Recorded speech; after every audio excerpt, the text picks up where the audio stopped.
लाडक्या बहिणींनो, लाडकी बहीण योजनेअंतर्गत आता या लाडकी बहिणींचे हप्ते आता बंद झालेले आहेत आणि यापुढे त्यांना पैसे मिळणार नाही. जून महिन्यांचे सुद्धा त्यांना पैसे देण्यात आलेले नाही. त्याचबरोबर जुलै असेल, ऑगस्ट असेल या महिन्यांचे सुद्धा पैसे आणि त्याचबरोबर या पुढील जे हप्ते असतील या हप्त्यांचे सर्व हप्ते आता कायमस्वरूपी बंद करण्यात आलेले आहेत. यामध्ये कोणत्या महिला अशा आहेत की त्यांना या योजनेअंतर्गत लाभ दिला जाणार नाही, कोणत्या महिला या योजनेअंतर्गत त्यांना बंद करण्यात आलेले संपूर्ण माहिती आजच्या व्हिडिओच्या माध्यमातून बघणार आहोत. या अगोदर जर तुम्ही चॅनलवर नवीन असाल चॅनलला सबस्क्राईब करा. असेच महत्त्वपूर्ण व्हिडिओ तुम्हाला मिळत राहील. तर सर्वात महत्त्वाचं बघितलं तर यामध्ये काही असे लाभार्थी आहेत जास्तीत जास्त योजनेचा लाभ घेत आहेत. म्हणजे काही असे लाभार्थी महिला आहेत जे संजय गांधी निराधार अनुदान योजना असेल किंवा राज्य सरकारमार्फत ज्या आर्थिक योजना चालवल्या जातात त्या योजनेचा त्या महिला लाभ घेत असतील आणि ते पैसे डायरेक्ट बेनिफिट ट्रान्सफर म्हणजे डीबीटी अंतर्गत त्यांच्या खात्यामध्ये जमा होत असेल. त्यामुळे हे डीबीटी आणि ते डीबीटी असे दोन्ही योजनेचे डीबीटी त्यांना मॅच झालेले आहेत. त्यामुळे त्या महिलांना सुद्धा यापुढे आता हप्ते मिळणार नाही. अनेक महिलांचा प्रश्न आहे की आम्हाला संजय गांधी निराधार अनुदान योजनेचे पैसे चालूच पाहिजे, फक्त आम्हाला जे लाडकी बहीण योजनेचे पैसे बंद झाले पाहिजे असं अनेक महिलांचं कमेंट आलेलं आहे. तर तुम्ही तसं सुद्धा करू शकता. तुम्ही सरेंडर फॉर्म सुद्धा भरू शकता.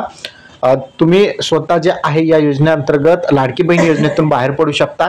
असं फॉर्म भरून देऊ शकता तुम्ही आणि त्यानंतर तुम्हाला लाडकी बहीण योजनेचे हप्ते बंद होतील आणि फक्त तुम्हाला संजय गांधी निराधार अनुदान योजनेचेच पैसे चालू राहतील. असं सुद्धा तुम्हाला करता येतो. त्याचबरोबर काही कुटुंबामध्ये जे आहेत 2 किंवा 2 पेक्षा जास्त महिला लाभार्थी आहेत आणि त्यामुळे त्यांना या योजनेअंतर्गत लाभ मिळत नाही. अनेक महिलांचा असं आहे की एका घरातील 3 महिला असतील ते लाभ घेतात, पण आता राज्य सरकारनं जे आहेत फक्त त्यापैकी 2 महिलांना जे आहे लाभ देत आहे आणि तिसरी महिलांना या योजनेपासून जे आहे त्यांना लाभ देत नाही. त्यांना लाभ बंद करण्यात आलेला आहे. कारण की मागील अनेक जिल्ह्यामध्ये असा प्रकार घडलेला आहे. अनेक जिल्ह्यामध्ये हा हप्ता बंद करण्यात आलेला आहे, ज्यामध्ये ज्या महिला 3 आहेत एका राशन कार्डवर किंवा एका कुटुंबातील 3 महिला आहेत लाभ घेत आहेत अशा 2 महिलांना लाभ देण्यात आला आणि एका महिलांना लाभ दिलेला नाही.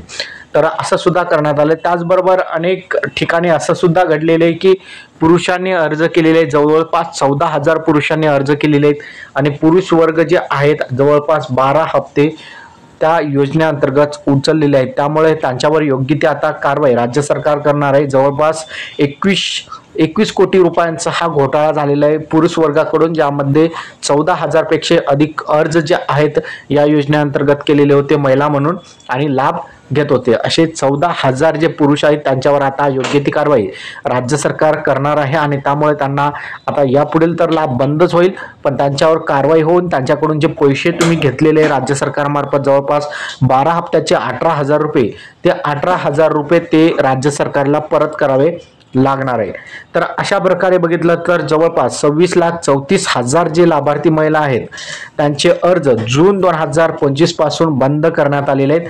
त्या योजनेअंतर्गत लाभ दिला जाणार नाही त्यांना आणि जवळपास 2.25 कोटी पात्र लाभार्थी ज्या महिला आहेत त्यांना जून महिन्यांचा सन्मान निधी वितरित करण्यात आलेला आहे. त्यापैकी जवळपास 26,34,000 जे महिला आहेत त्या योजनेअंतर्गत आता त्यांना या योजनेचा हप्ता जो आहे बंद करण्यात आलेला आहे.